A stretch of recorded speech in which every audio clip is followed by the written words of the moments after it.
Aries, hi! Welcome to Mr. Queen PH at ito ang inyong weekly reading for March 3 to 9, 2025. So if you're interested in private readings, meron tayong link sa description at sa pinned comment. Pakicheck nyo lang information kung paano mag-book for a private reading.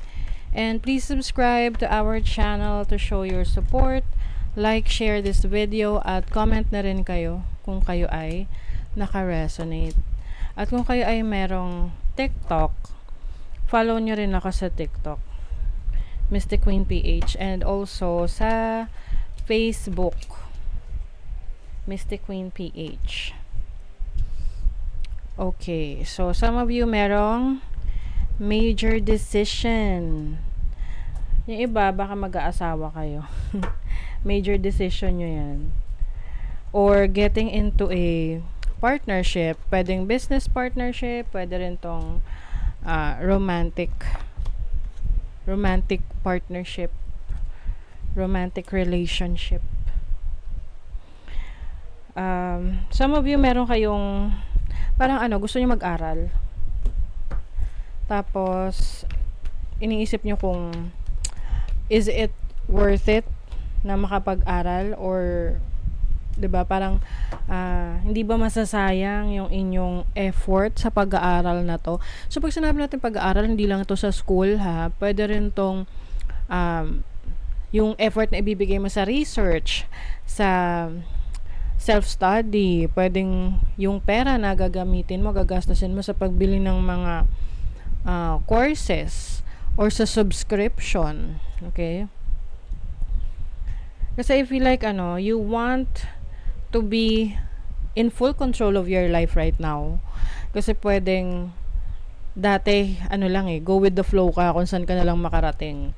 So for you, maaring hindi ka na ganun ka fulfilled sa situation mo ngayon, and gusto mo ikaw na yung magmaniobra, no? Or mag-drive ng sarili mong sasakyan. Hindi mo na ipapadrive sa iba.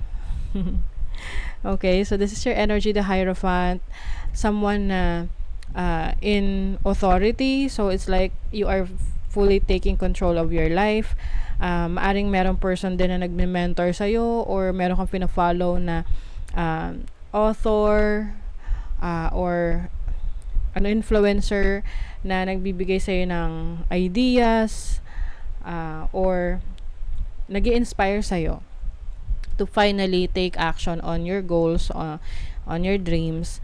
Your challenge is the star. So, sina-challenge ka rito kung paano mo isa sa katuparan yung pangarap mo, yung mga matatagal mo ng goal sa buhay mo na hinahayaan mo lang na kung ito ay darating ba sa'yo o hindi.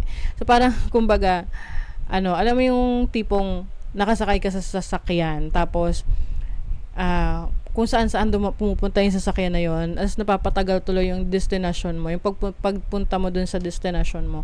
So parang agawin mo yung manibela doon sa nagde-drive, kasi sabi mo, ako na. So ganon. Ikaw na yung magde-drive. Your opportunity is the Six of Swords. So you are going to a direction na kung saan mas komportable ka, or mas nandoon yung interest mo, or nandoon yung iyong inspiration. Kasi umaalis ka sa isang magulo na sitwasyon or conflicted na situation na ngayon parang gusto mo na meron kang kapayapaan ng isip, going to the direction that you want. And then you have the Queen of Cups as your blessing. This is about your instinct, your intuition, your self-love. So halo-halo na yan na pag-aalaga sa sarili mo. You will be blessed with an opportunity to take care of yourself, to focus on your well-being.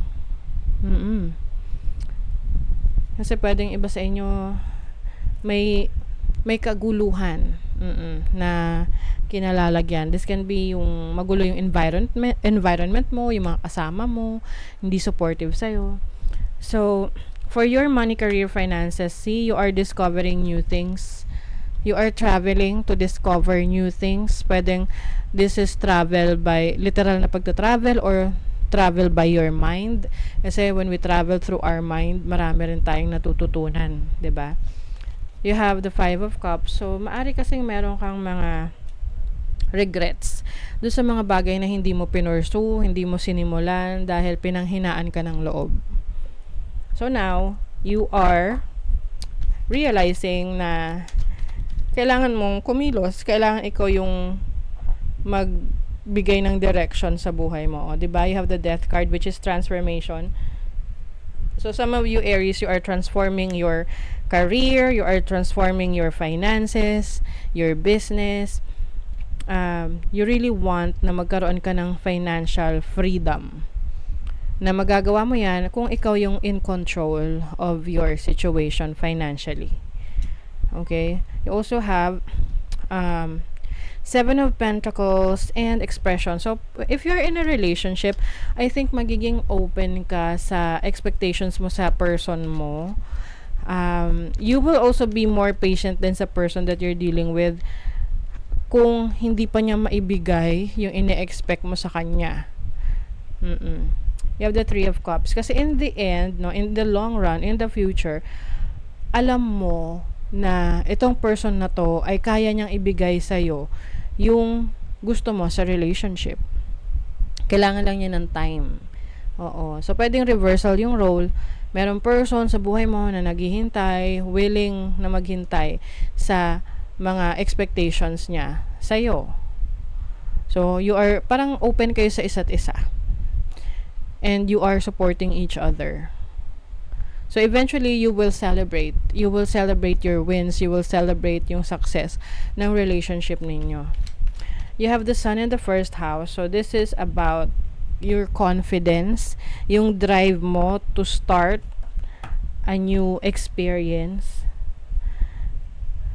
to become, mas matapang ka ngayon. Kasi pwedeng dati, nung mga nakaraan yun nga, go with the flow, hinahayaan mo lang kung saan ka dalhin ng tadhana.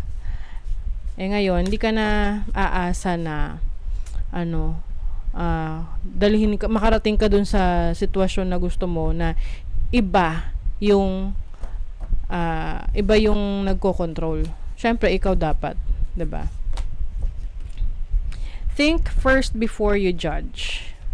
So, I think, hindi ka basta-basta na mag-a-assume na mga bagay-bagay sa buhay mo hanggat hindi ka sigurado.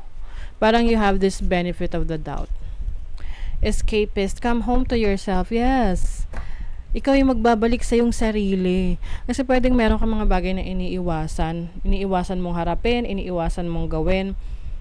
At syempre pag iniiwasan mo, napupunta ka sa ibang lugar, 'di ba? So ngayon, haharapin mo na 'yan kasi you have full trust. Meron ka ng sapat na tiwala, buong ang tiwala mo sa sarili mo na kaya mo. Okay? So that is your reading, Aries. Thank you so much. See you again.